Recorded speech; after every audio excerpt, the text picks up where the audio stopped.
مساء الخير. زين كرزون، كلمة واحدة: ارتقي وكوني مثال لغيرك. اوكي؟ اول شي نازليت بتقول يا بنات ضبن حالكن ضبن حالكن. بالله عليكي بلا جد، انت اللي لازم تضبي حالك. دايريت لي طول اليوم من الصبح لليل، لا تقعد تعطي نصايح انت مش عامليتها. اوكي؟ فاقد الشيء لا يعطيه. تمام؟ طول يومك دايره بالسيارة من محل لمحل من اغنية لاغنية. فانا شو بقول لك؟ ضبي حالك، ضبي حالك.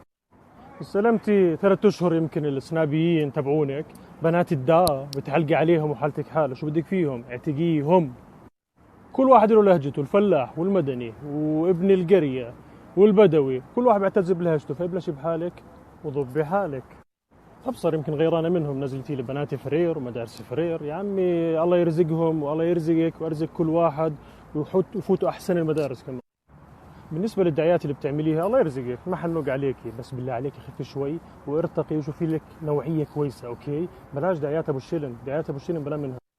خزانة الاواعي تبعيتي فللت من كثر ما عملتي دعايات تبعون الانستغرام والبازارات والسوالف هاي. صرتي مثل القنوات المصرية تاعت الافلام، بتجيبي دعايات على السناب اكثر منها. ارحمي حالك، خلص افتحي لك تلفزيون واستمري والله معك.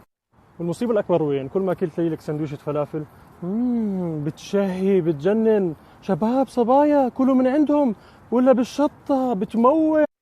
هلا بحط لكم كرتهم، احكوا معهم، تواصلوا معهم، وقولوا لهم انكم من طرف زين، بيعطوكم خصم. اوكي؟ خفي شوي، قلنا لك بلاش دعايات ابو الشيرين هاي.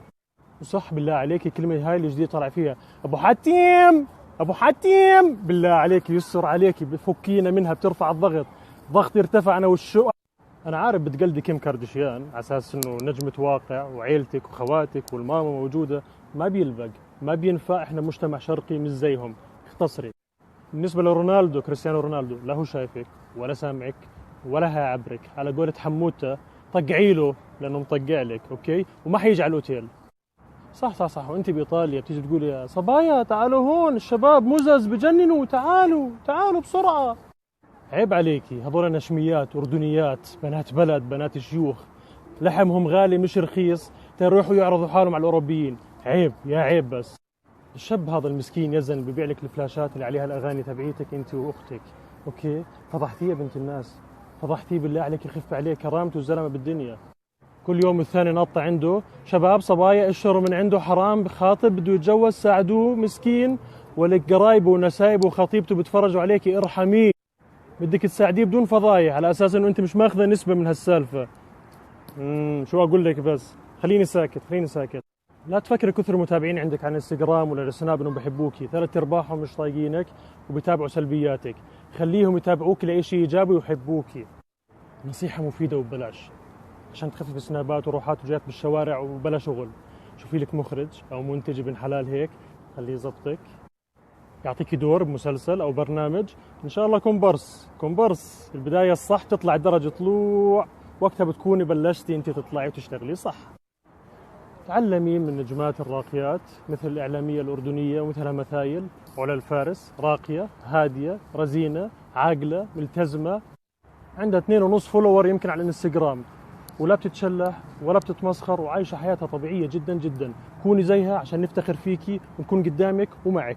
وقتها بنصير نقول زين كرزون، مش بنقول زين كرزون هاي اختها لديانا كرزون. اعملي شيء ايجابي وبنمشي معك، وزي ما قلت لك قدامك وبندعمك.